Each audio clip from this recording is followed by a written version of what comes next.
Whoa, there we are. There we go. I pressed the button a little late, but we're here now. And I believe everything is working as well. Just making sure. Oh no. I pressed the button a little late, but there we go. Now we're okay. I also was playing my own stream in the background of this stream, and you'd get streamception, which is just infinite. Hey Juggo, how you doing? How are you doing on this fine Wednesday evening or morning or afternoon, or I think it's further evening where you are, I think, if I remember correctly. All right, let's see. Make sure I have everything set up again, because we're going to do more development today, and I'll recap in a second as well what we did last time, so that for people that are new here or that didn't catch the last stream, that they can kind of catch up with what we did, because there was some cool stuff that we did, and I feel like it'd be a great idea to talk about that. And on top of that, if we get that implementation done on time, we might be able to do some level design today. I might be able to take you into that process that I tend to use, or maybe we'll have to look at the Asana board that we have. Maybe there's a different task on there that, you know, we as a streamer, like, yeah, let's pick that up first. We've been working on game design documents and trying to apply design pillars and a framework on them. Nice, good job. Yeah, I definitely recommend it. It really makes, like we discussed, it really makes your designs a lot more consistent, and a lot more clear and coherent, right? That's kind of the goal, right? You need that consistency over the entire run of your game, but you need it from the start to be clear and coherent, right? So that's kind of the idea there. But very cool to hear. If you have any questions, by all means, feel free to ask away, or just shoot me a message in Discord, and then, you know, obviously that is possible as well. All right, let me just switch to the next screen, like so. Now I do need to do something I haven't done yet. There we go. I believe that works. There we go. Okay, so seeing as we don't have any particular topics today, I'm just gonna remove the entire section there, and then I'll re-enable it when we do have topics again. Alright, so the first thing we're going to do is quickly browse through the marketplace again, see if there's anything cool that has been added. If we go to free and we make sure it supports 5.0, we can have a quick look, see what's in here. Recent blueprints menu, interior mapping shader. This is kind of cool, but not something very useful for our current project, right? So, let's see what else is in here. There's obviously a lot of stuff from Epic Games themselves, which is always very cool, but nothing we need at the moment. Oh wow, I never knew. Oh wow, I never knew that these that Decagon Studios have made a lot of free packs as well. That's pretty cool. That's pretty dope. There's quite a lot of stuff you can already do with this. I wonder if they have a lot of stuff on their name. Oh, whoa, they have a lot of stuff on their name. Which is all nanite capable as well, which is awesome. And a lot of it's paid, but there are some free goodies. They have 213 packs. Whoa! I'll bet you they have basically anything you need, which is awesome.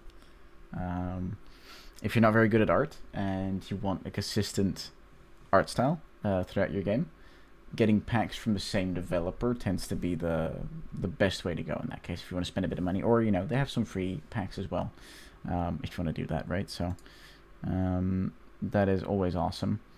Can I go back one more? Here we go. Let's see. Oh no, this is still... Oh yeah, no, this is just a page. Okay, alright, very cool. Nope, this is still definitely their profile.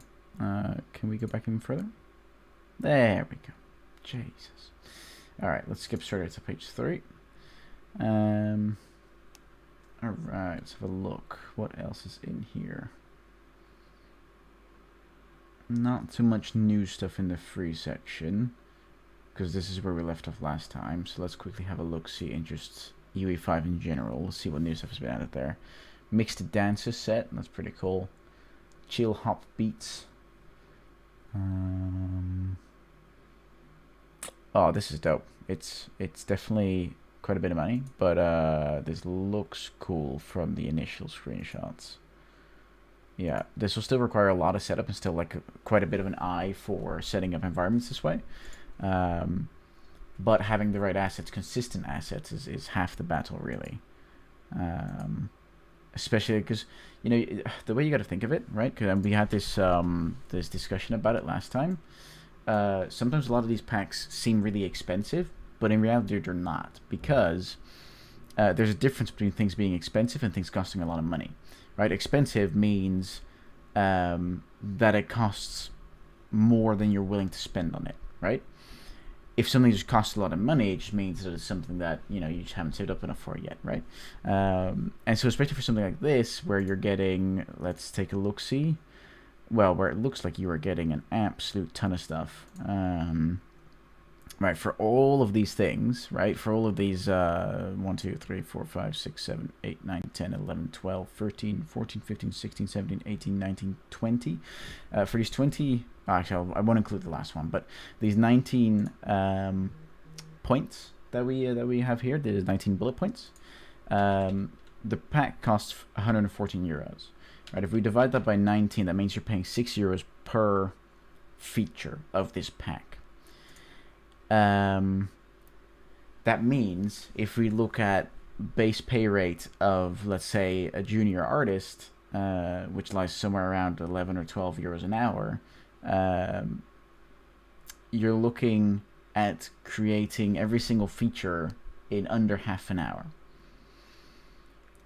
If you can do that, then yeah, this pack is expensive. It's too much for what it's offering. If you can't do that, and if you reckon you'd spend weeks trying to make anything as consistent and as good looking as this, then 114 euros might still be a lot of money, which is totally fair and totally fine, but it doesn't make it expensive, right? So that's always a very interesting way to think about it.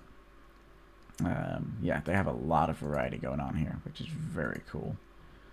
Some nice base maps as well. Nice. All right, very cool. I just want to quickly highlight that because it looked really, really dope. Anything else they got going on here? Nothing that I can tell at the moment.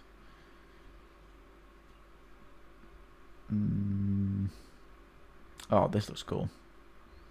2D effects. Does it have a video? It does have a video. Let's have a look-see. Let's have a look-see together. Which is fine because I'm pulling it straight from the Epic Store. Yeah, all this looks really dope. If you have a 2D game in Unreal Engine that can utilize stuff like this, looks really cool. It looks really high quality. I wonder what the performance is on these things, but whatever FX Monster made here, it looks really, really cool. Looks really awesome. Yeah, I like the look of this. It's still my ambition at some point to make something 2D, but for right now, we have to dive into our current project. And so I'm just going to load it up, and then we can get started. All right, okay. I'm also going to leave the here we go. Leave this turned on, just to make sure. Is there sound? There it is. Right. Cool. All right, we've got a nice nice bit of music in the background. The project has started up again. All right. So, so some of the things we were doing last time was we were working on a system that would show us how much faster every run would be. Or everyone is based on our attempts, and so we had come up with a few mock-ups for that. Oh shit! This is the second one again. Number 3, please. All right. So we first figured, okay, let's make it like this, right, where we color the words based on if someone is faster or slower, right, to communicate it in a way that also non-native speakers can understand. However, there was still a lot of text here. And so we decided, okay, what if we just have the amount of milliseconds or seconds or whatever it is that the player is faster or slower than the previous attempt, and color those as well, based on if it's a positive or a negative result, which we liked a lot more as people. I don't know how else to define it. But then obviously what we also need to have is the same element that would show the time that was being set the first time a player does a section in a level. And so for that we just created this. On top of that, some of the things that we worked on was the outlines in general, because as you can see, none of the other text here has outlines. This is just the base screenshot. And so that would mean that a lot of the text kind of just disappears into the background, which is a bit of a shame. And so one of the things that we ended up doing is adding outlines to everything, as you can see on the top right and the middle right there, which makes everything so much more visible. Additionally, we also added letter spacing in between some of the things so that the outline wouldn't overlap too much, which looks really nice. And we also implemented the first version of that little overlay element, which says section 1 and then whatever the time is under it. The implementation of that last bit, right, how much faster or slower we are, that is something we're going to work on today, which should provide enough technical challenge.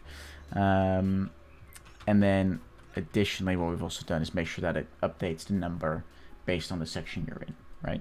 And so that way we always know, well, the system always knows where the player is, which seems to be working really well at the moment. I did have a realization after the stream ended that there was something wrong with the logic we used, but it's lost on me now. And so if bugs occur, we'll fix them as we come along. Now the last thing I just gotta do, just trying to get used to some of these new shortcuts because I've upgraded Windows version. The last thing we gotta do is just go into Asana real quick and check where exactly we left off. End of level section UI element. Let's have a look. See, priority on this is medium. It's not super important. Left off at implementing the actual time for the first time completing level section and the implementation of redoing the level section. Okay, I could have worded that a bit better, but I think I know what I was doing. So if we take a look, see, inside of our UI blueprint. Oh yeah, I remember now. I remember what we were doing. I need to also open up the Gamemode Blueprint, because in here a lot of the stuff happens that determines the times, right? So I'm just having to think. Yeah, based on the index it shows which section we're in. Okay. And it breaks when we found a correct match. Okay. Alright, okay. So that just means that once this is done,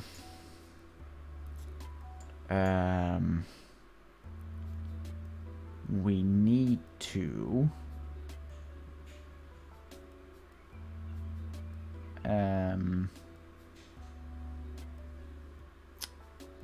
pull the right time out of the level times array, right? Where we store our timing per section of the level. And I think if I just type this out for myself for the moment, because the player reaches the flag,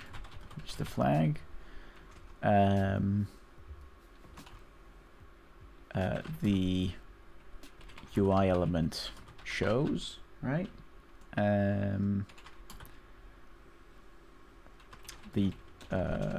The time that is set for the corresponding section needs to be retrieved from the level times array. And so in order to do that, yeah, okay, I figured it out. We need to set the index at which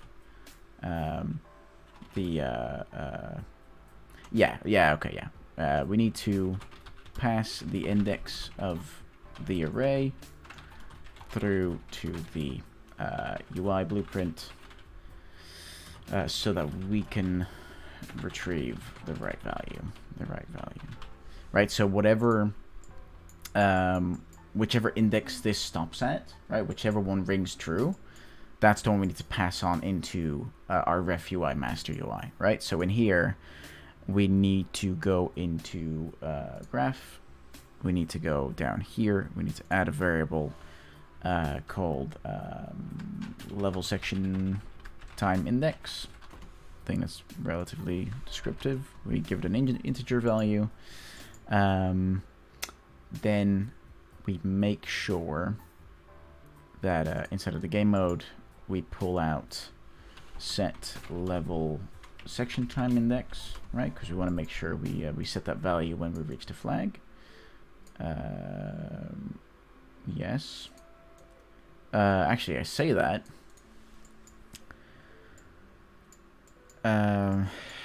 But we know that this event doesn't get triggered until the player confirms their time. So that means that we would be retrieving a value that doesn't exist yet. Actually, no, that's not true. We can just grab this value. Yeah, we don't need to grab it from the array at all, actually. Which means all we need to do is yeah, we don't have to do any of this. We can go ahead and delete this variable. Oops, not the name, the entire variable. Then we go into the designer, we grab our text block and we bind a function to it. And essentially what we say is we get the where is it? Game instance reference. Here it is. And then we get GM. So we get the game mode reference, right, from our game instance reference, so the game instance serves as our one source of truth at all times, right? So whatever variable is stored as a reference of the game mode inside of the game instance is always the correct one. We do this because in some cases, and this is not the case for the game mode, but this is the case for the player controller and the player character, they get deleted when you switch maps, and they get reinstated again when you open up a new map. So, which means the reference to those things get lost in between, and so we have to reset that every single time. And so instead of resetting it in every single blueprint every single time that happens, we just store the value in the game instance, which doesn't get destroyed, and so we can always access the right values. But okay, we grab the main game mode, and from that we get level elapsed timer, this one, which is a custom struct that I made, which if I break this open just to show you guys, this holds the minutes, seconds, and milliseconds values. So these are just floats. And so what I can do with this, because this obviously requires a text value, I need to quickly cheat and go back to this one. Here we go. Basically, I'll explain the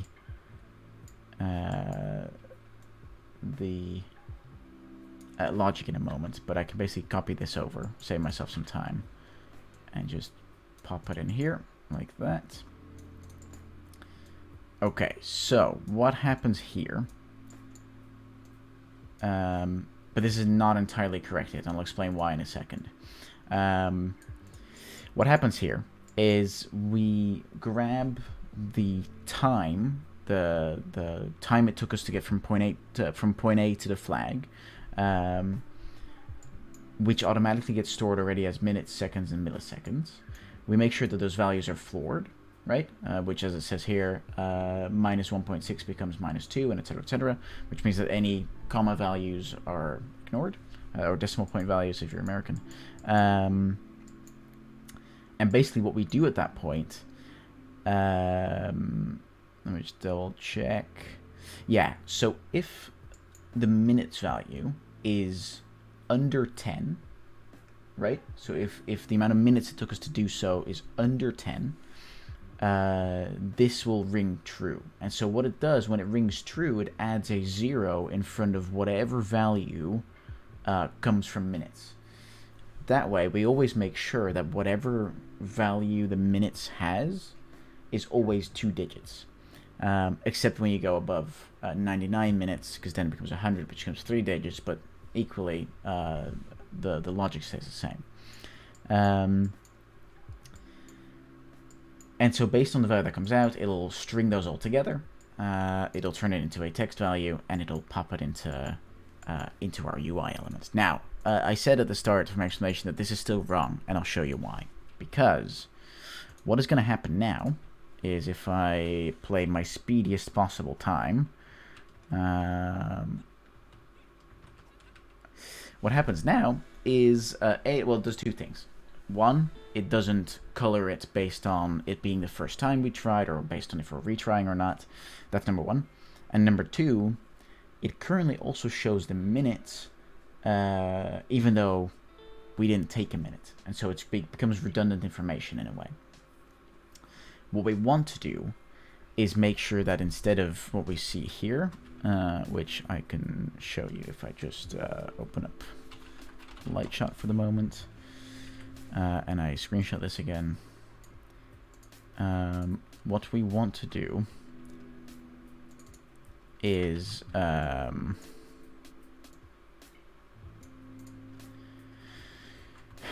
instead of showing this, we want to show something like, let me just go over it in the moment and just, there's a color, pick that and just do that. It's fine for now. What we want to do is we want to create a piece of text which has the Roboto font. It's not a choice, by the way. I didn't choose a Roboto font. It's just standard one that comes with it, and I'll leave it like that until I know at the very, very end that this project is good commercially speaking. So what we want to do, instead of the 4 seconds we had, we want to make sure that it says something like, I'll change the color in a moment, 4 seconds and how much milliseconds? 33 milliseconds. 33 milliseconds. And we're just going to drag it up a layer. Right, so we want to do something like this instead of what it has, which is that.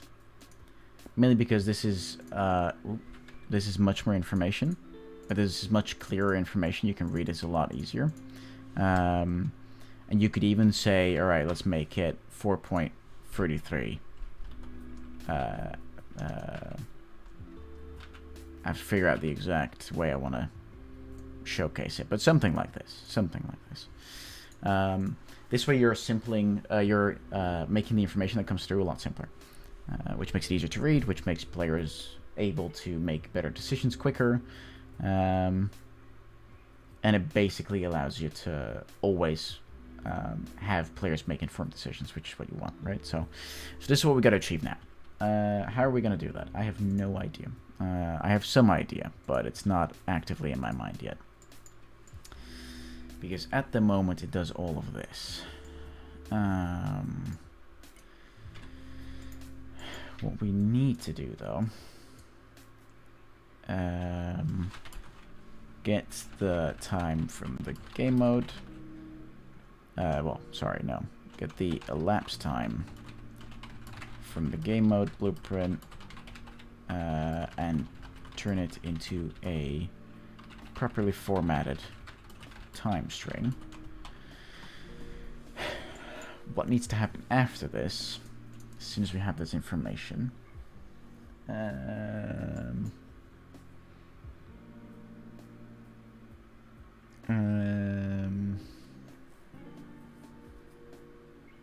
because what we actually want in this case, we might not even want to do this in this case. I'm just thinking now. Let's set up an alternative scenario real quick. Let's see.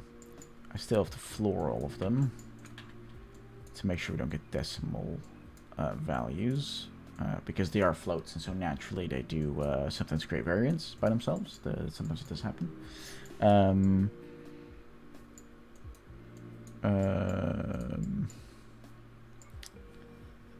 But then what we actually have to do... Yep. I figured it out in my head. So what we have to do, we have to make this a Boolean. We have to check if this value is equal to 0 or not. Because if it is, we don't want to show it. That's how simple it is. We don't want to show information that is not relevant to the player. That is basically what I'm coming down to. And I think, and this is purely a theory at the moment. There we go. 0 again. And then Ctrl V again. Yep. Alright. Okay, so if we do that, that means it's always going to check for us which value to return. The only problem that I'm seeing at the moment is that what if the player took 1 minute, 0 seconds, and 15 milliseconds to complete the section? That would means in the current setup, that means it would never show the seconds part, which means you can't do what I've done here in the design, which is this. You can't do that.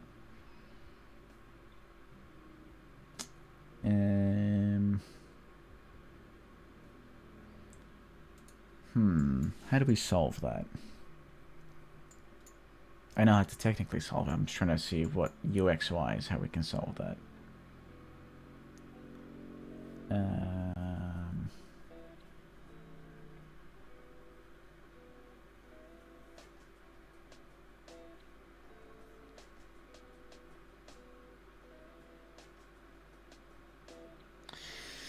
Yeah.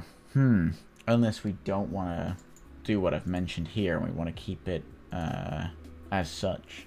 Just got to change the color, right? That could be a thing.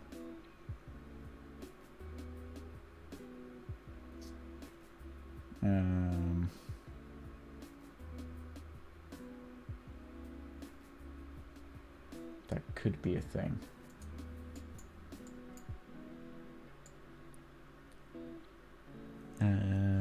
What do we think? Do we think that that'd be better to just keep it as a straight value, rather than trying to format it in a more readable way? Oh, this is tough.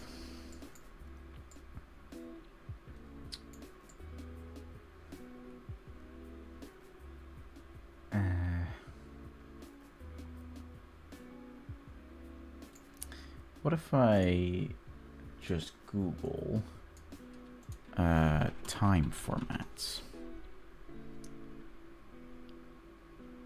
Yeah. Not exactly the result I was looking for, but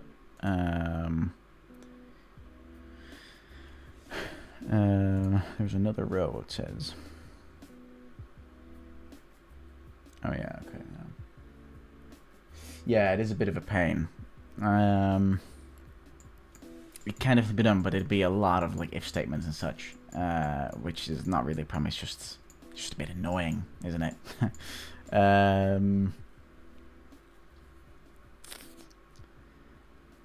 Yeah, mostly because if I wanted to stick to this design, it would mean I'd have to... Well, it'd be inconsistent, is I suppose my main issue, because it'd be inconsistent with this formatting here. So I'd have to update everything to this, or not do it this way. I think I'm going to go for that. I think I'm not going to do it that way. Yep. Okay, cool. We have made a decision. We've come to a good decision. Now there is still the choice if we want to show values if there's 0. But I don't. Yeah. Yeah. No. Okay. All right. Okay. No, we're not gonna do this. Okay. All right. We'll leave it as it is. We'll keep it simple for now. Simplicity often works. There we go.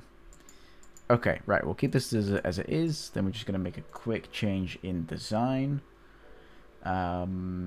which is the color, which should be this, well, actually, which should be the same color as the background here, which is in here. Can we get the hex or sRGB? There we go. And then this. And then we said we wanted to do a similar-ish color, but not precisely the same. So instead, we'll go for something a bit lighter, something a bit more fun.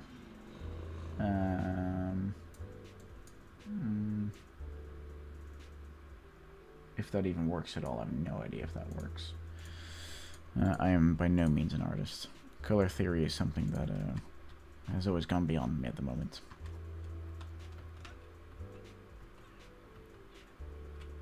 Alright, yeah, no, definitely need to change the color to something else. But it does work, right? So it does obviously work. Now, the only thing is, and this is where I have created a massive headache for myself. What happens if I click retry and the player does the section again and they get a different time, right? That's where the second design kicks in, where it needs to show how much faster or slower you were than your fastest possible time. Oh boy, have I just accidentally saddled myself with the burden of creating the save game functionality. I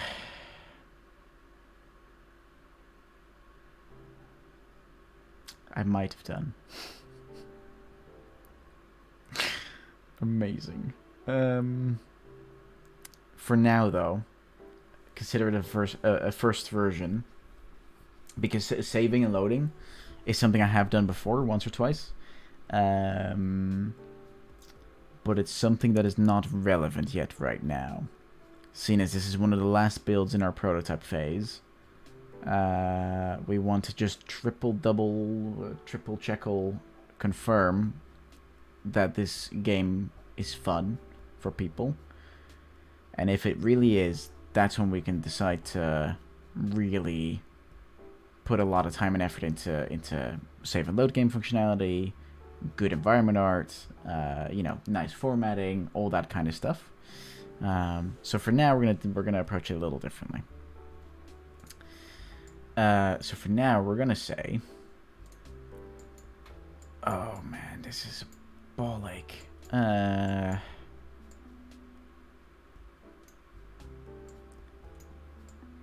Yeah, because we still have to save this, because in between levels, you need to have different values. You need to have different fastest time values.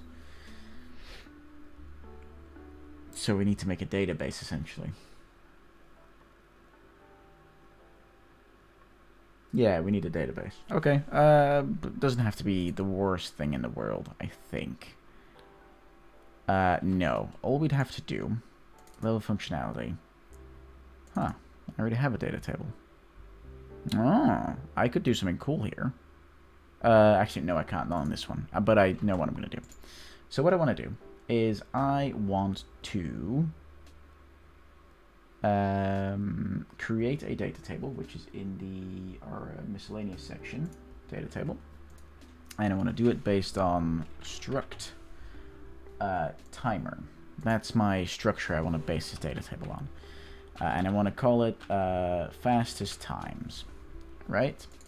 And so basically what this is going to do is if I add a row, we get a row name,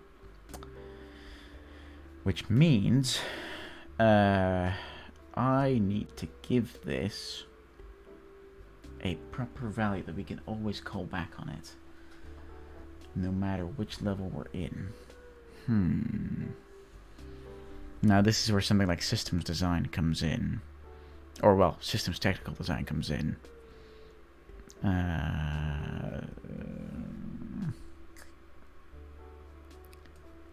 Because the problem is...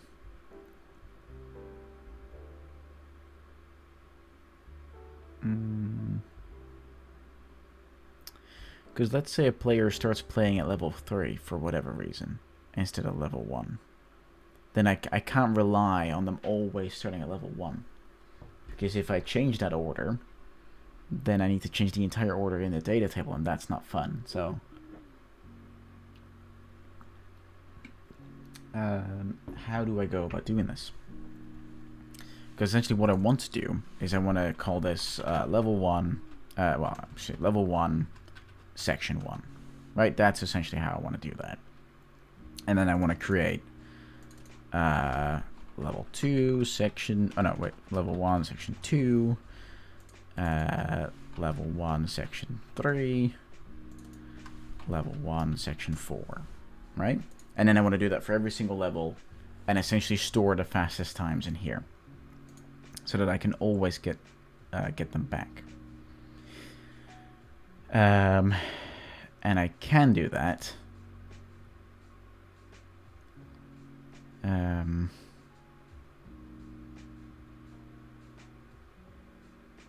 Oh man. Oh, it's even more complicated now that I think about it, because it's world 1, level 1, section 1. That's what we're dealing with, right? We're dealing with quite a big hierarchy of level structure.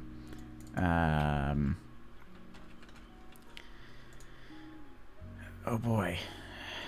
Let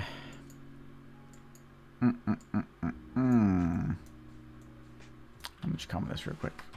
When level is finished, show the level complete UI element.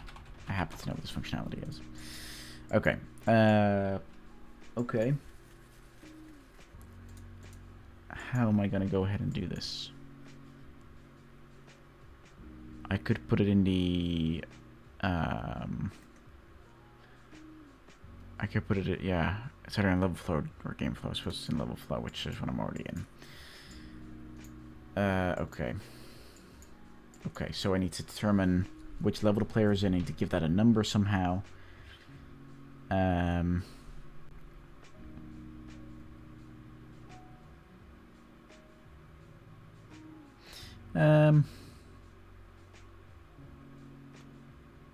Actually, there might be a way to do that already, now that I think about it. Maybe we just need a couple things to work together. Because DTO levels, which is a data type that holds, data table that holds all level names, if we adjust the structure that this is based on, struct levels,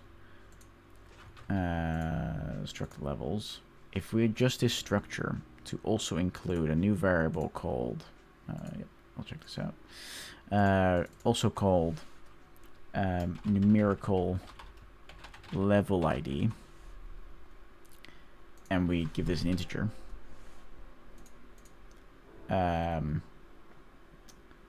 yes, yeah, then we can basically assign, yeah, 0 is fine for this one because it's the main menu.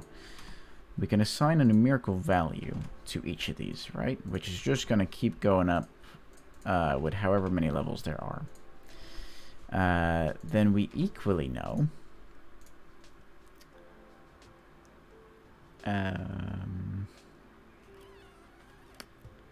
which means that inside of here we could correspond, you know, numerical value 1 with, okay, the player is in level 1, and so we only need to change the first 4 row names.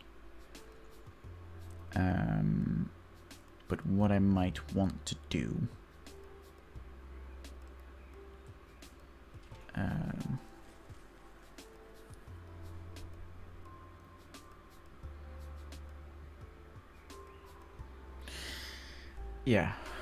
okay. Yeah, what I want to do is I also want to assign a numerical value on the on these ones, right? On the level sections. Yeah. So I need to go into where is it? Where is the struct timer?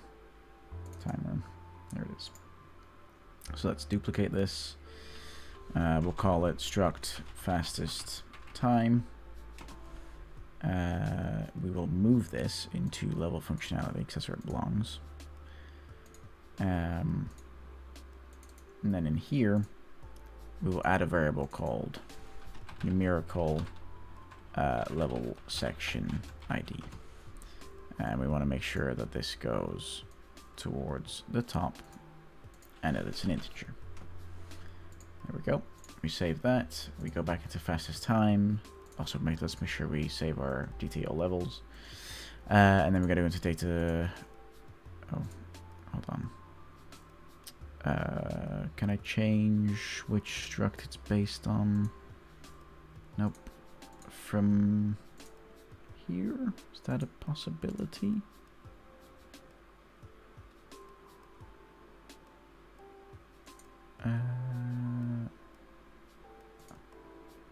Yeah, no, that just does that. I hope there's a way to do that. If not, I'll just have to redo it. That's okay. I haven't submitted anything to source control yet, so. Okay, we'll just quickly redo it. Delete. Yep. Then we go in here. We go into miscellaneous. I can also tell. Oh, that at the very minimum for me, the music seems to have stopped working. Awesome. Can I just tap this real quick? DT fastest level section times. Yeah, because this is still definitely playing, so it's definitely something to do with my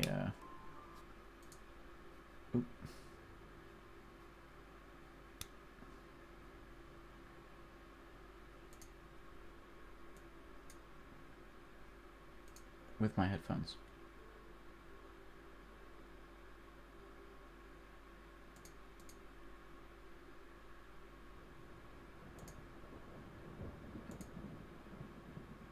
Oh yeah. Somehow, it always feels like the playlist I use for this, like it only starts playing when I'm like worried about whether it's playing or not, which is so strange. Very strange. Also, I'm sorry if I blasted anyone's ears there. I did not notice how high that was. Okay.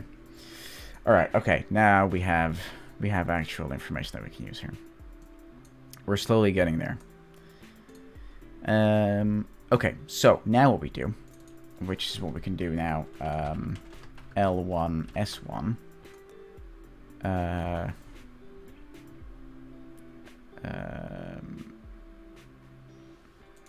Actually, yeah.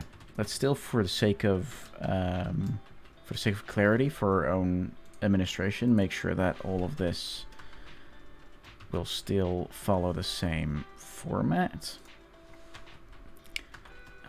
So it's world level section. World level section. Okay. And then instead of the numerical ID section, we can make this go up.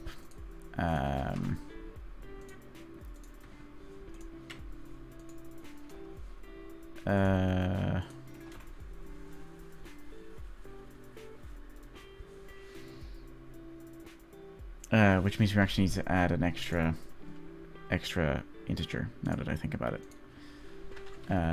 Numerical level ID, right? Which we can then match up with the... Okay, awesome. Which we can then match up with the numerical level ID from the other data table, right? That's kind of the idea. Because the numerical value for all of these is 1, because they're all part of level 1. Right?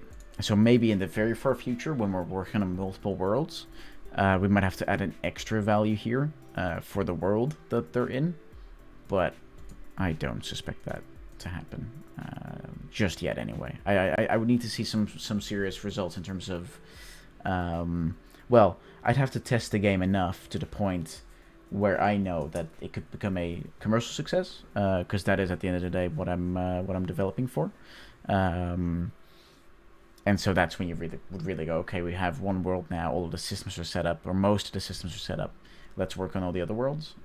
You know, you don't want to put too much effort in before you know that that something is achieving your goals, right?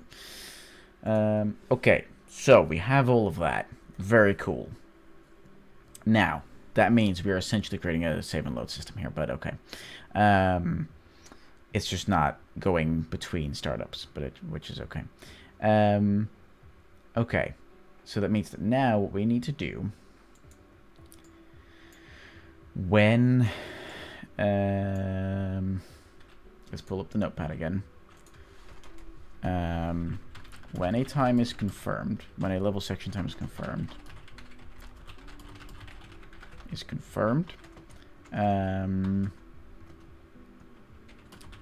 we need to take the confirmed time and add it to fastest time database, right? That's the on first try, sorry, on first attempt from the player, right? After that, we get a bit of a tricky thing. After this, we have to make sure that the player that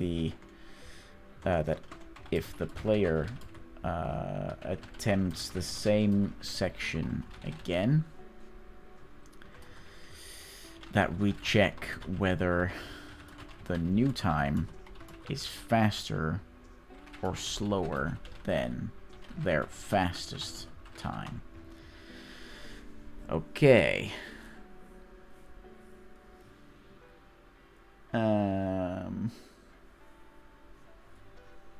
Yeah. Yeah. Okay. And I'm just thinking of another thing that's happening here. But I want to see if that's the case without making that assumption. Oops, I don't need to save this. Okay. All right. So.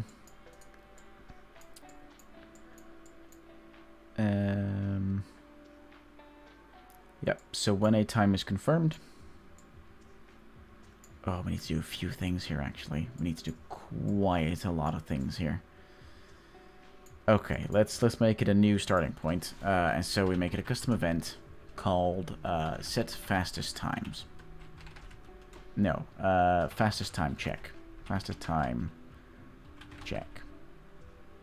Functionality is what I'm going to call it, because there's a few things that we're going to do in this system. And what I want is for this to have one input called level section ID, which is an integer, and we'll actually properly name this to numerical level section ID. And what I'm essentially going to do is at the end,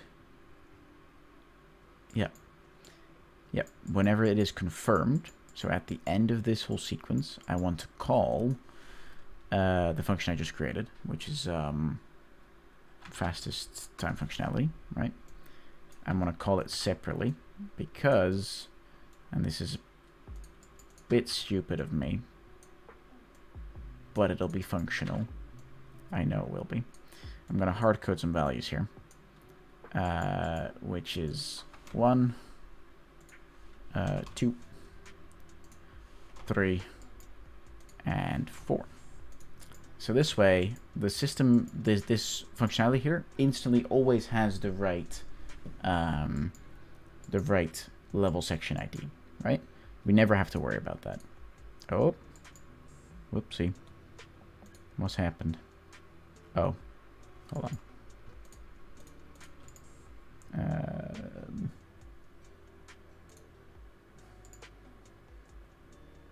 Come on, can you refresh? There it is. It's because I changed the name of the input. There we go. Now you'll, yep, there we go. All right, cool. All right, so if we know that, then we know that inside get data table,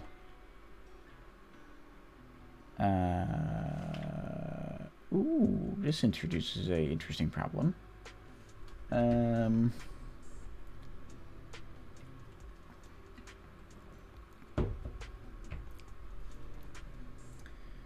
Because our row name is not what we want, because our row name in here is this stuff. What we really want to do is get data table row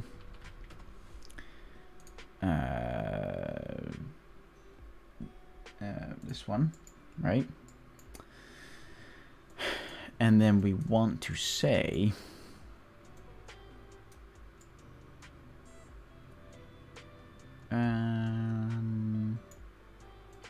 let's break this.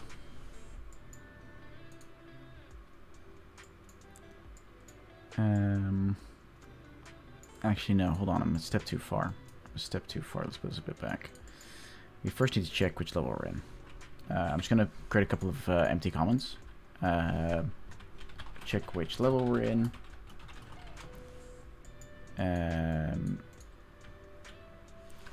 Check which level section we're in. Actually, no. Retrieve the fastest time for the level section. Alright, that's kind of the next step. Which is kind of what comes in here.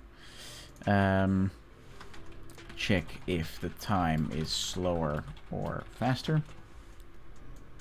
And then ultimately, there's two things. Display slower / faster value. And save faster value, right? Because if the value is faster, we want to save that as a new fastest time. That's kind of how we want to go about doing that. So, first thing we need to do is we need to get current level name. Based on that, we need to go into get data table row names. Nope, wrong data table and wrong node as well, because we want to get data table row. Get data table row. This one, all levels, and then we want to plonk this in there. Okay, because I don't have the value for that, do I? Oh, I do actually. I do. Let's do that. Oh, but I don't actually know. No, never mind. Let's not do that. Let's not use that. Let's use it for something else. Okay. And then once we find that row, right, whichever level we're in, let's move all of these a bit out of the way. There we go. Like that should be fine. When we find that, we want to break the structure of it, and we want to make sure that we save the numerical level ID, right? So we want to promote this to a value, and keep it the same name. That's totally fine. Okay, that is, and save its numerical level ID. That's step one. This totally might be more convoluted than more advanced programmers would do it, and that's totally cool. If anyone has tips, then by all means, always share them. But this is how I'm thinking of doing it. Okay.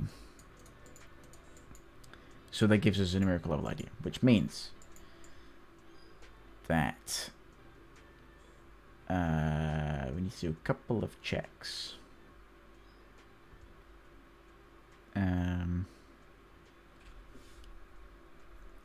We need to essentially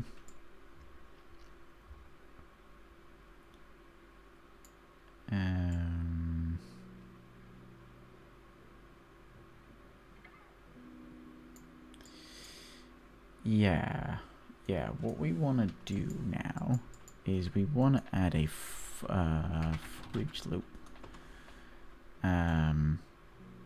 But we want to do that after we get data table row names, like that. We want to do that of this one. And then for each of these loops,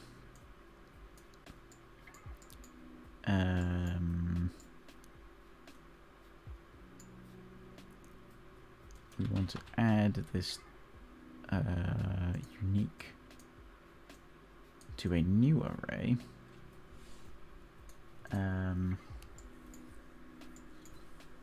Which essentially, if I promote to a variable, is called level section fastest times. No, sorry, not level section, level fastest times. Actually, even better said, fastest section times. There we go. Yes, because for every... yeah, but we only want to do that. Yeah. Yep. I figured it out. My brain has done it. Alright, so we only want to do this if... I just hate that this one's so goddamn big. We only want to do that if whatever comes out of here, and so we need to get data table row for this one, and we want to add this there, so then it checks with every loop. It checks. Yeah, quick and dirty is fine. Yeah, yeah. I'm not sure if this is quick or not, but you know, it's definitely dirty. That's for sure. So for every time that it goes through this loop, we want it to retrieve the numerical level ID, and if it is equal, if this is equal to this numerical level ID, which we've set earlier, which means that we're looking at that we are retrieving level sections of the level we're in, right?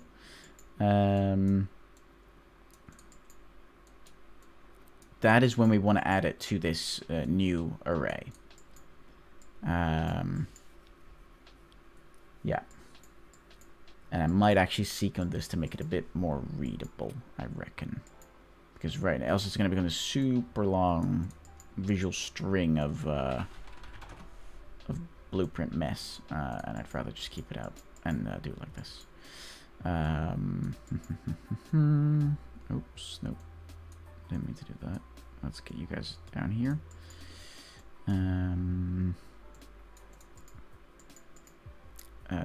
You also don't really apply it, and so instead we're going to say all of this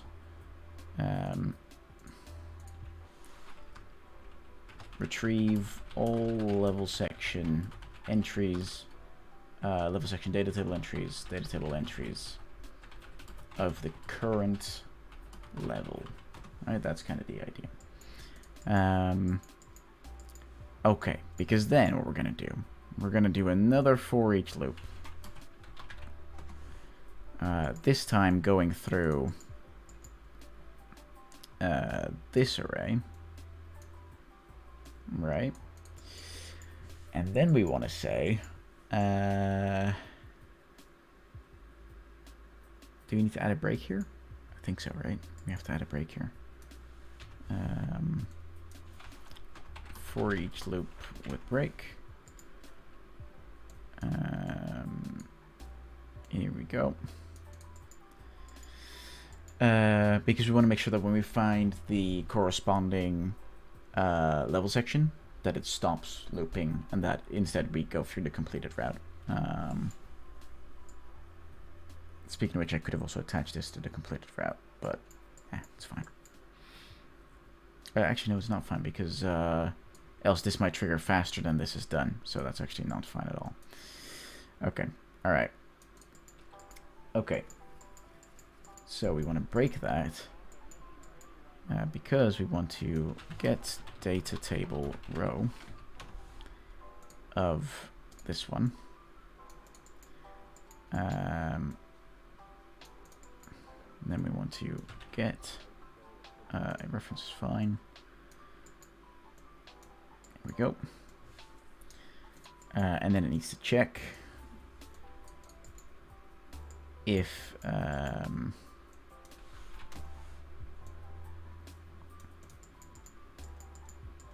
we need to get this value. Oops.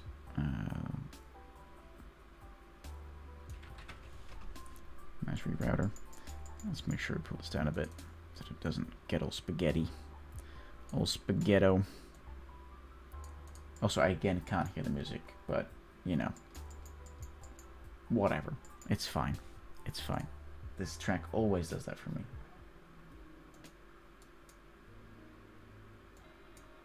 Oh, no. Sometimes it just goes really quiet. As in the music goes really quiet for a longer period of time. That is very annoying. What I'm going to do, I need this to stay the same volume at all times. Let's do this one. Oh, no, that's copyrighted. Please don't do that. Starts playing a trailer of the next amazing film that's coming out. This does look interesting, actually. Okay.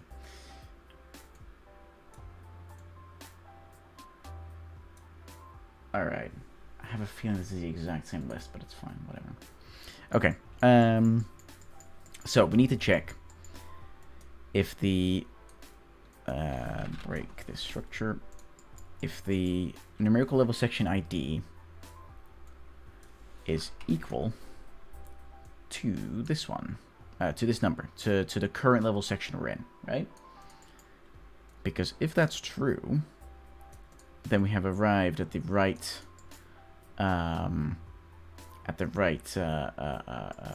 data entry, right? So we need to break this then. So custom event, break for each loop, level fastest section times, being super descriptive so I can use many of these. Break this one. Okay, and then once that is broken,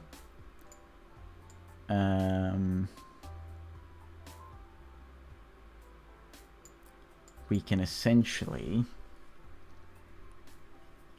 we need to do a few things. We need to check if it's the first time the player has done this level section, and if not, we need to check if it's faster or slower. Okay. So that means, and we can hook that up straight up behind here.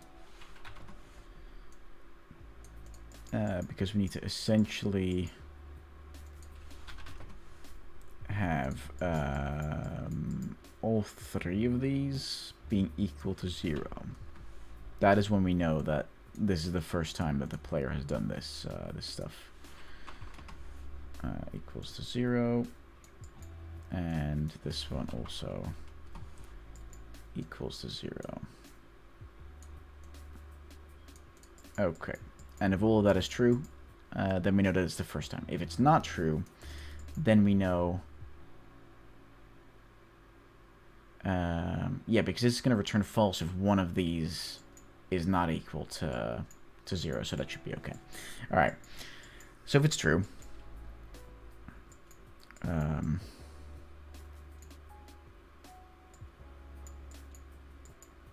yeah, because this goes here essentially. And then that gets followed up by checking if the time's faster or slower. And then this this functionality follows here. But then equally as well on this, and if it's true or not. If it's true, then we need to save it as the new fastest time. That is the only thing we need to do. Save new time as the fastest time. Right, that's kind of how it would work at that point. Okay. So let's first do this. Check which level section needs to be retrieved from the data table based on the level section the player is currently in. Level section the player is currently in. Okay. And this section is,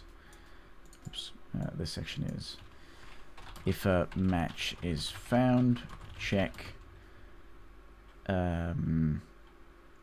if there is a fastest time established already. Okay. All right, so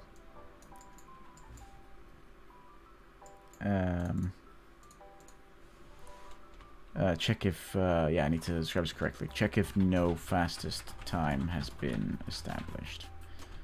There we go. Okay. All right, that brings us to the next bit, which means that that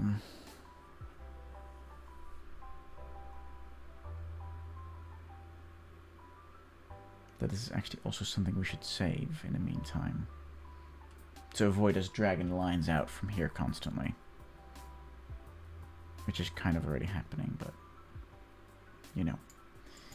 Okay, let's do that further on down then. Let's make sure that we pull this a bit down.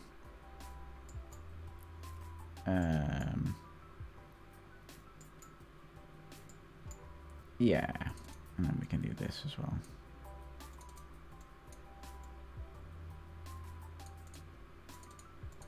Because then we can pull it on from there. Okay. So then we just got to promote this to a variable, which is called level section fastest time details,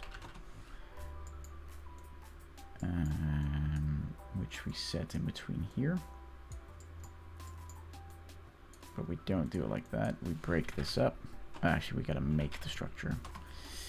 And that's where we just straight on one take that. We take this, and we take these values. Yeah. There we go. All right. Okay, now that we have that saved, we can also pull this back up here. We just got to make sure that it nicely gets rerounded around the bottom side.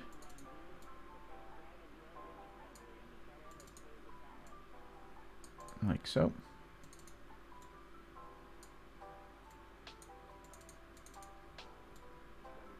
All right, okay. Oops. There we go. All right, okay. So we have that now saved. So that means that we can essentially just access this now. Which means the only thing we got to do is we have to break this again.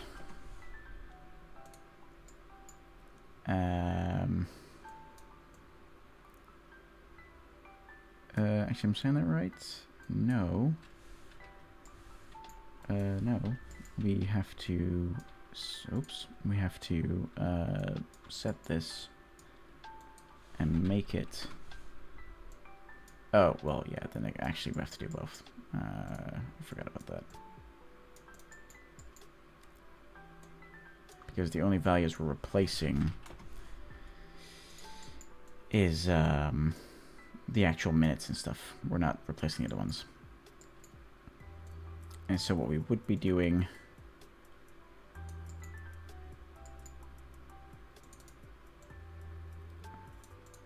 What we would be doing is we'd be getting, where is it?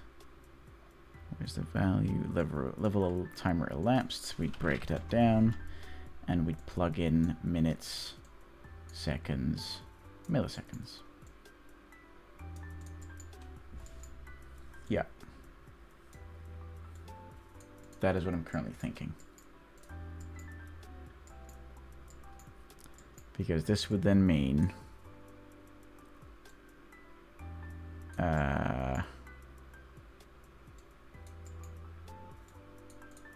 this would then mean that we have it set here, which means the last thing we need to actually do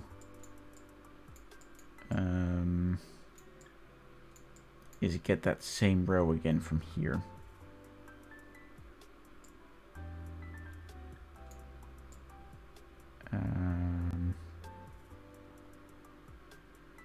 Which means you almost want to save this index value, right? Oh, but you can't really do that. We just have to save this back into the data table. Oh, which actually we can do because we have the numerical level ID. Yeah. Yeah. Oh, this might be really dirty. I'm not entirely sure. But let's find out. We need to essentially...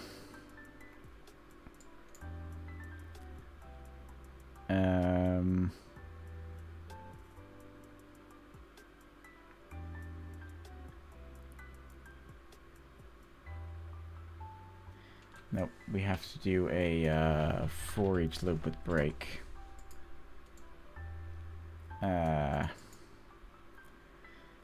We have to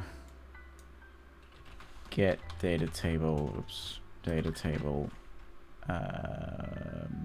row names of this one. We have to get the length. Oh shit, can we do that? Yes, we can. We have to get the length for loop with break, and we have to set the length as the last index, because then we know it always runs through the right amount of indexes or indices, and then for every index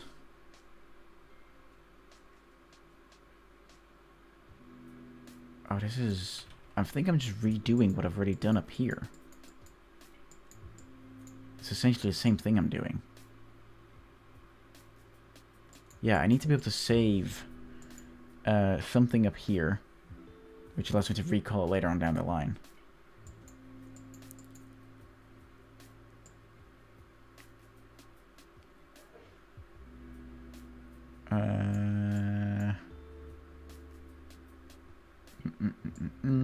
What am I saving here in the level fast sessions? I'm saving the names.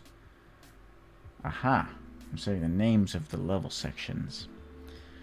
So that means what I can actually do, which is a much better idea, I can actually run through for each loop. Do I need to break it?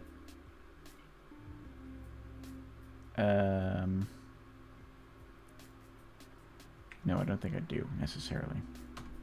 No. And I can basically run through this one. And based on that, I can get data table row. I can plug this in. And then I need to essentially say, okay, if the row has been found, check to see if of this variable here.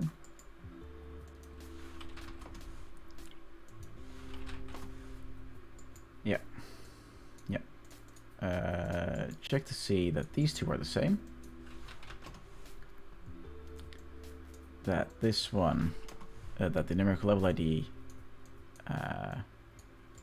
includes that one, or is equal to that one, and then that numerical level section ID is also equal to each other.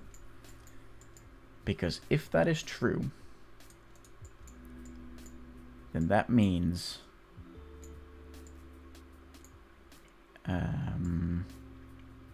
that would mean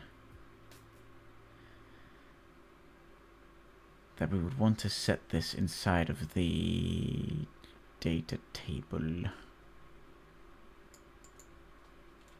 Set data table. No, wait, how do I do that again? How do I do that again?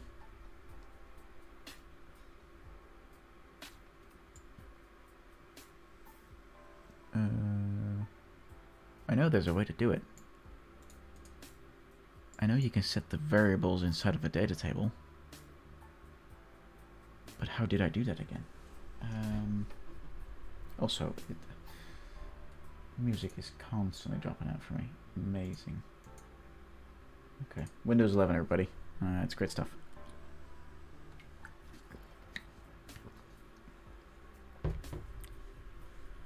How do I save that again?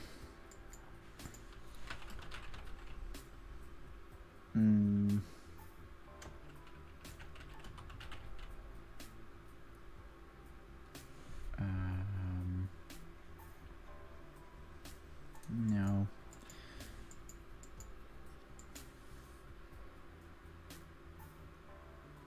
Because I know there's a way to save it. I know there is.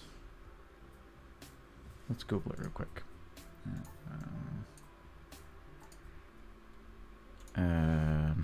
UE5 Blueprints. How to save variables. Or how to change variables in a data table. In a data table. I am definitely no expert here.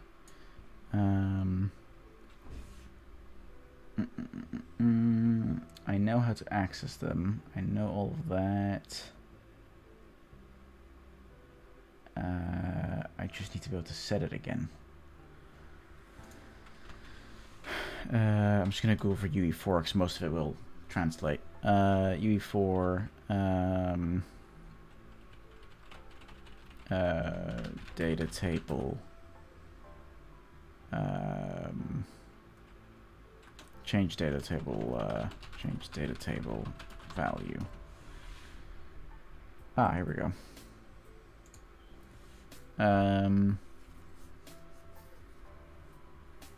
Okay, this seems to be exactly the thing that I'm having. Shit. Data tables are read-only data. They're not sent to be used as databases. There's no way to update a data table outside a UE editor, but it has been a long time since I've used it, so... yeah, data table in a save game. God damn it.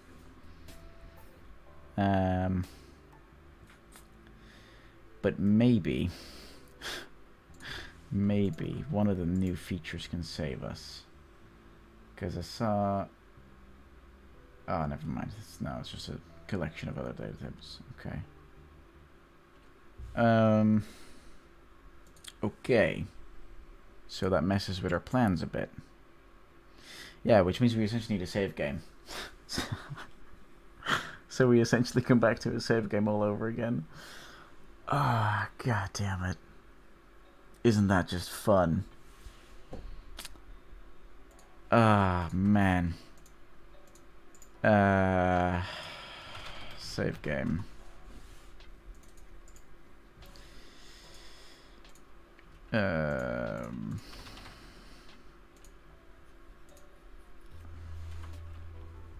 I don't know what the letters are for a save game, but it's fine. Main save game. Oh Jesus.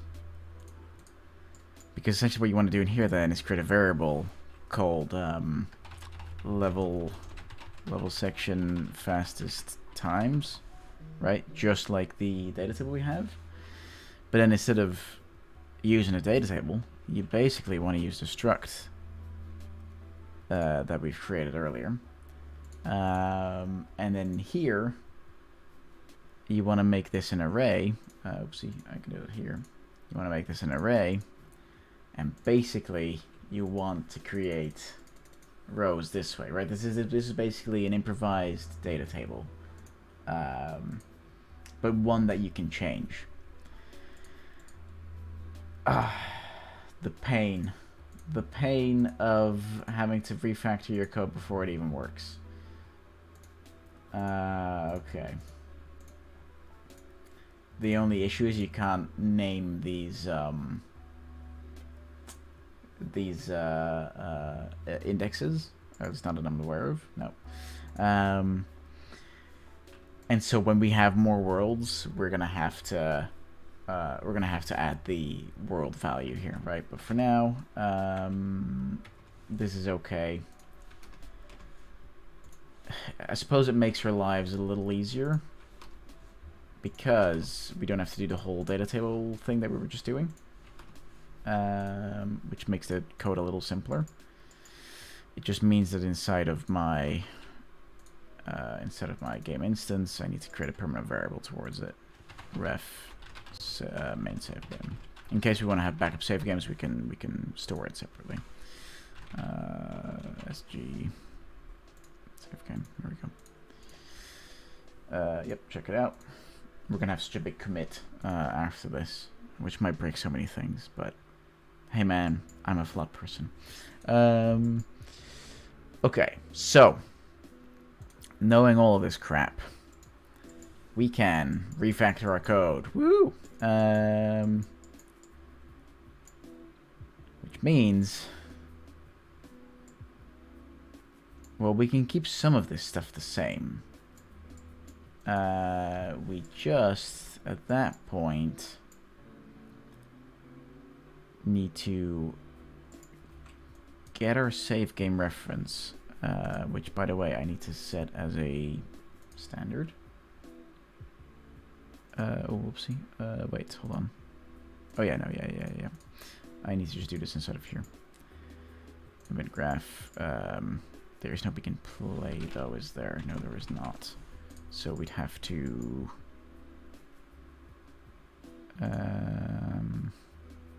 we can't do it inside of the game instance either, because it does not activate on initialize or on begin play.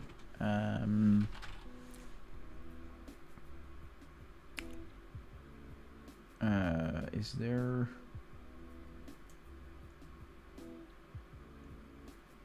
I don't think there is. I don't think there's an event that we can call upon. Oh, well, actually, there is an initialize. Actually, yeah, let's do initialize. Let's do event initialize. That should be okay. And then I'm just thinking... Actually, we want to do this the other way around. We want to do it in here. Event int. Oh. Actually... Apparently that is not a thing. No, it's not. Cool. We'll do it in here then. Event int. Oh, what? That's not showing up anymore. Oh, init. Sorry. Is that a thing then? Event init? No, it's not. Cool. Just double checking. You never know. Then we want to sequence it. Just in case I want to branch any other stuff off of here later on. And I'll create a function called setting references. In which we also sequence it in case we want to do extra stuff later on. But we're essentially going to cast to SG main save game, because I believe gets a... Ooh. There is not. How did I set a reference to this in another project in that case? Looks like we're gonna have to dig into a previous project I worked on, which was an idle clicker, which I've never finished because I figured I'd start working on something else. Which was still in 4.26, because I know I did the saving in this one, but it's been a long time since I looked at this. Okay, so we got BP save game here.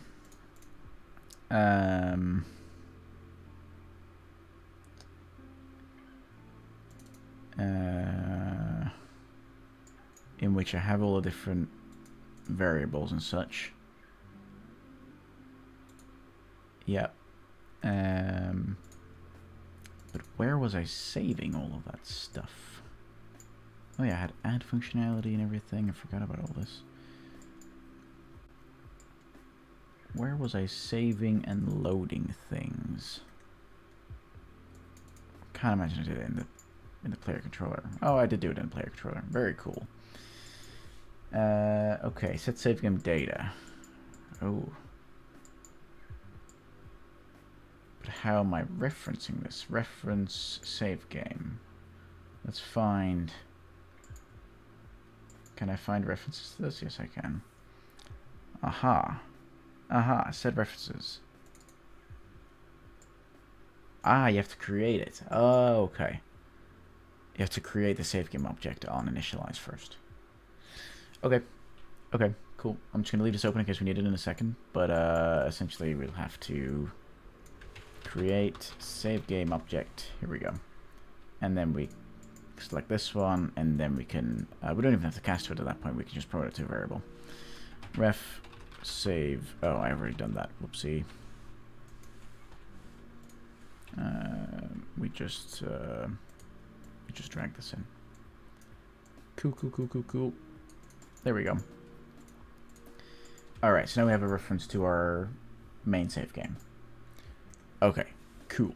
So, that means that in here, we can get ref main save game. We can then... I'm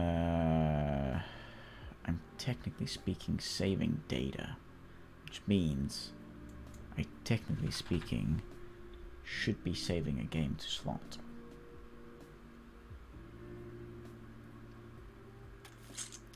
And depending on the performance... Yeah, Jagger, you're totally right. It's the curse of game development, especially when you're still learning a lot, because especially in terms of programming, I'm still learning so much.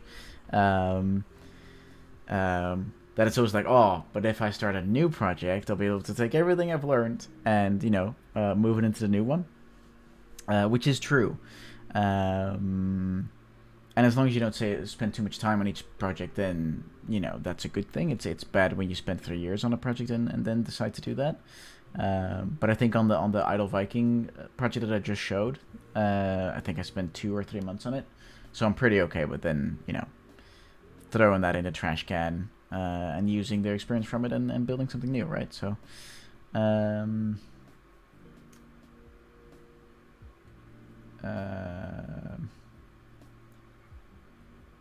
yeah, I'm just thinking, I think for this small stuff, we don't have to make it async. We can just directly save it. It's not a problem. Then we just need to make sure inside of this, if I just double check what I was doing here, inside of the game flow. Yeah, so I did do it async on this because there was a lot of data I was saving. But I was definitely getting the save slot name and the user index from there. Okay, then it's totally cool. Then I can just do that in here. Which make it save slot name. Is that what it's called? Yeah, slot name. Cool. Which needs to be a name. And not an array. Is that actually a name? Yes, it is. Cool. And a user index, which, because this is a single player game at the moment, we know that it'll always be user 0. That's not a problem. And then save slot name, because there's a default value of main game save. Cool. Yep. Alright.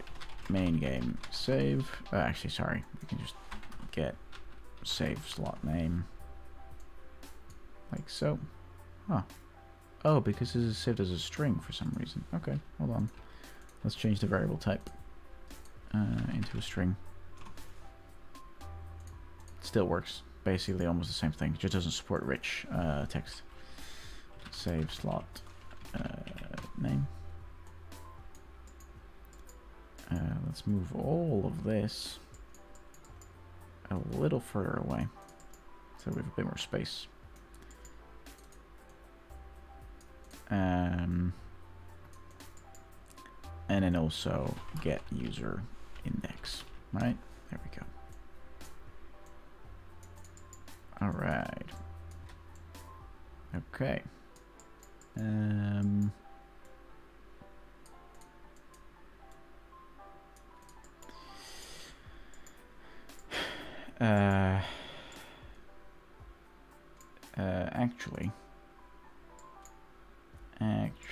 Actually.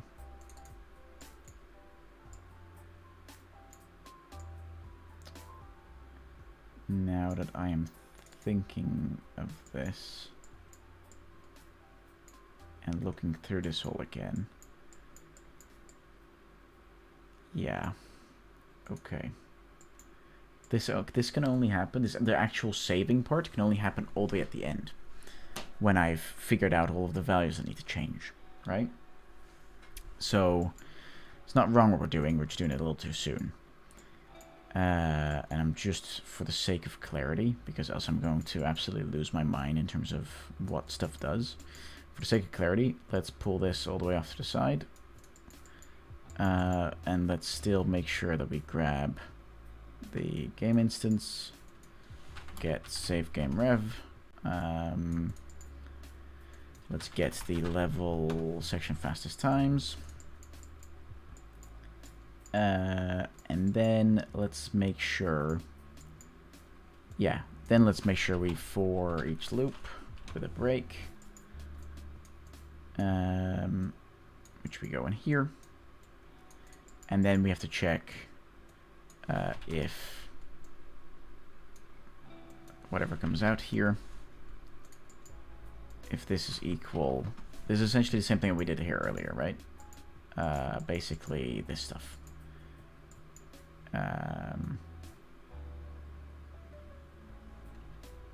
Yeah, like this.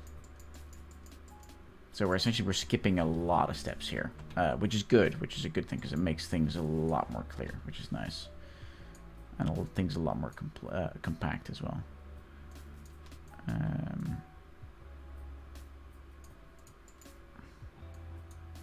Okay.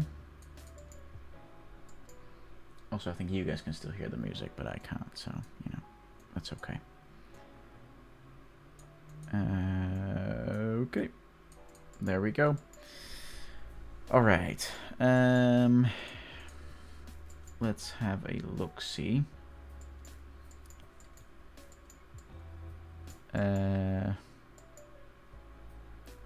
Actually, I said that we haven't even set this value yet, so how could we possibly do that?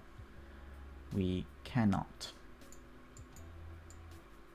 Because we're doing all that setting of that value, we're doing that all over here. Because we're checking.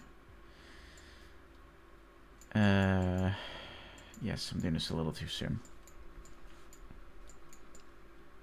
Because we first have to see which level we're in, and then which level section we're in. So we actually, instead of using this as our comparison, we should use numerical level ID as a comparison for the numerical level, and then the actual level section for this. We'll make this look nice and pretty afterwards. Because if that is all true, that is when we know, okay, we're in the right level and we're in the right level section. So when that's true, let's use this.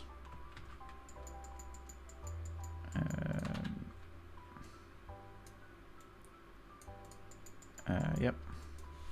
Break for each loop. And so when we do, that is where we have to essentially copy this this functionality here again. So this one and this one.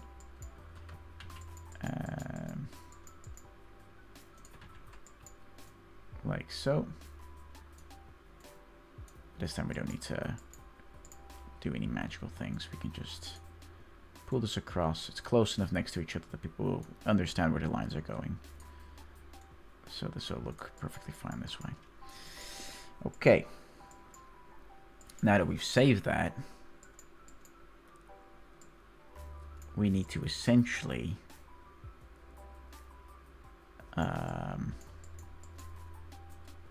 for this, let's make sure we move this down a bit. Yep, and then we have to get the reference to it. The reference to a index, whatever that is, right, whichever one it is. We gotta hook that up.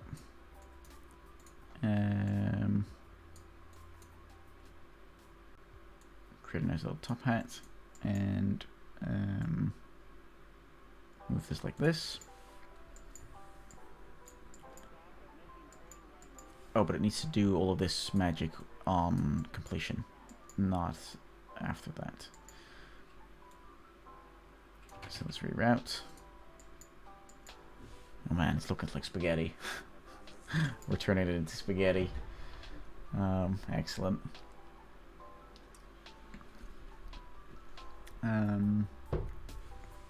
Okay, because what we need to do, we have to not get it, but we need to set it. Sorry, set array element of index. This index item, yeah. The item that it needs for setting it. Let's just make sure this stays there. Is actually, whoops, come on, there we go. Is actually this one. This is the item it needs to set. Size to fit? No, because it shouldn't expand. So, yeah. And that is what happens when it is the. It assumes every single time is the very first time now. Okay. Just to make sure we test some of this logic, right? That we see what we expect to see. Let's make sure to add a little print string here. And in here, we are just going to break this apart, and we're just gonna pull the seconds into the string value here. And so essentially, what this should do now, this is a big if, because I have no idea if this is gonna work. This should now in a second show us, at least in a print string at the top there, on top left, shows us nothing. Okay, that means no value is getting passed through. Why not? Let's check if this ever triggers. Let's check. Let's add a breakpoint. This has become a nice debugging session.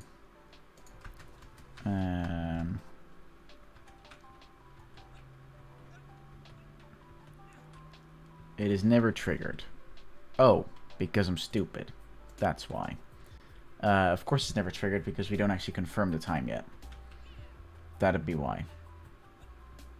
Look, when it still doesn't trigger. Okay.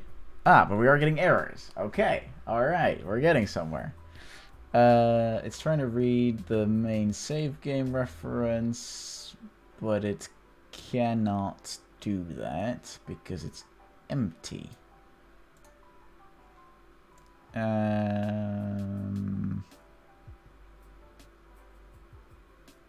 Oh wait, wait, hold on a minute. This is, where's this happening? Wait, it's happening in the game mode?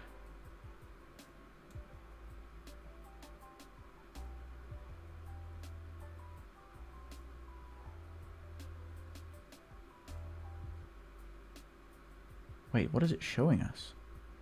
Oh, it's showing us the macro. Why is it doing that?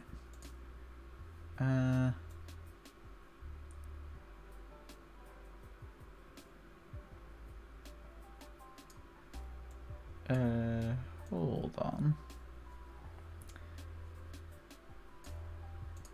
Which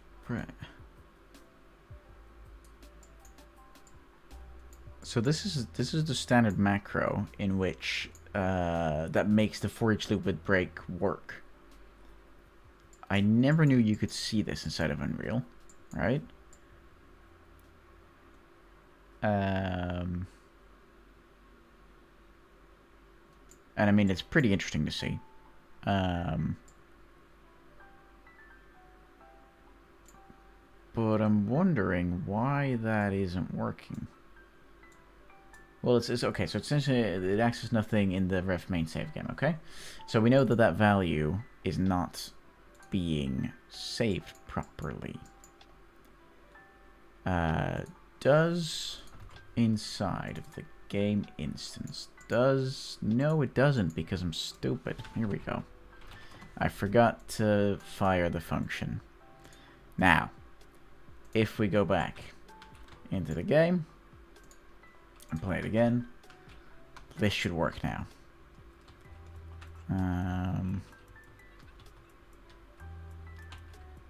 Okay. It says 0. So it does print a value now, even though that value is 0. But it never hits this. So that means that this is never true. And why is that never true, is my question.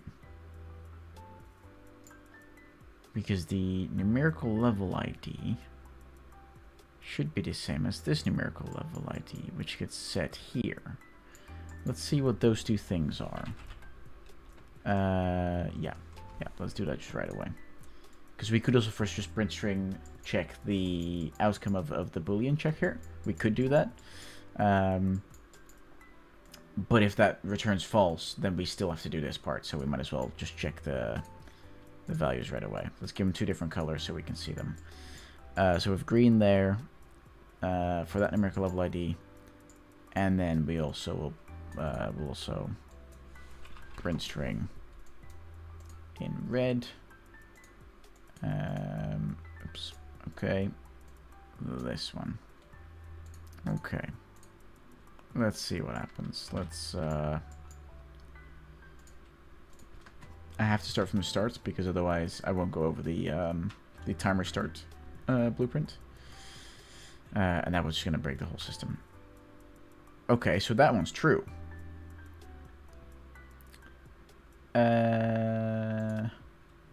Because we saw one was there was a green one and there was a red one, which is totally fine. So there's nothing wrong with that. The only thing that could be wrong then is our comparison between the level sections. That'd be the only thing that's what's wrong.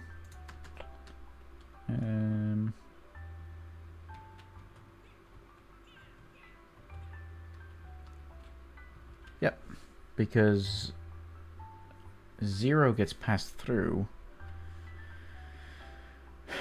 Why does 0 get passed through? Oh, because I never set these up again. Nice. Nice, we've managed to figure it out.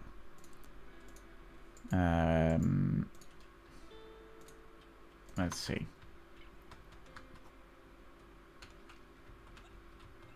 Alright, okay. Yeah, okay, so now it returns as true, we know. So that means that we can remove the print strings here, right? Let's make sure we keep that nice and clean. So that means that this should trigger at a breakpoint. Oops.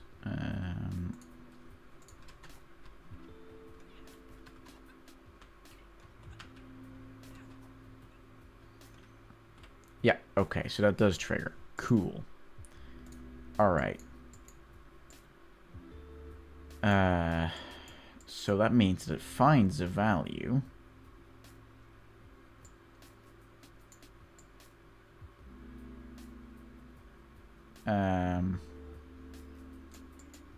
Right.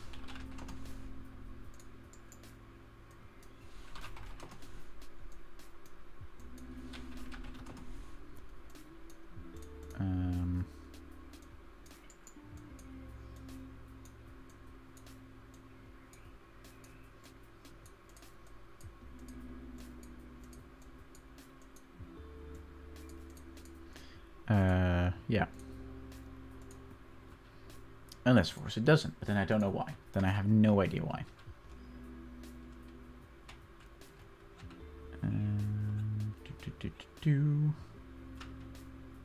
Yeah, no, it is not passing any value through.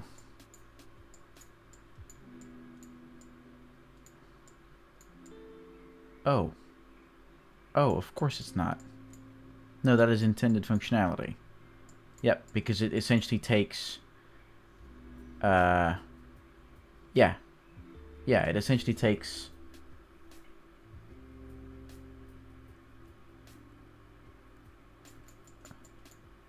Yep, I'm using the wrong information. Yeah, I'm taking all of the information from the level section fastest times array, when what I should be doing, right, these two are fine. However, these ones are not. Well, that depends, actually. Yeah, that depends if this is the first time someone's trying. Hey, Aaron, how you doing, buddy? It depends if this is the first time someone is trying trying the level section, or if it's a retry. If it's the first time, then we can simply just grab the where is it? The level elapsed timer. We can break this into pieces. Oh, look at the spaghetti-o. We can break it into pieces, and we can drop this stuff in here like that. Now this should work. This should work. We were just passing in the wrong information every single time.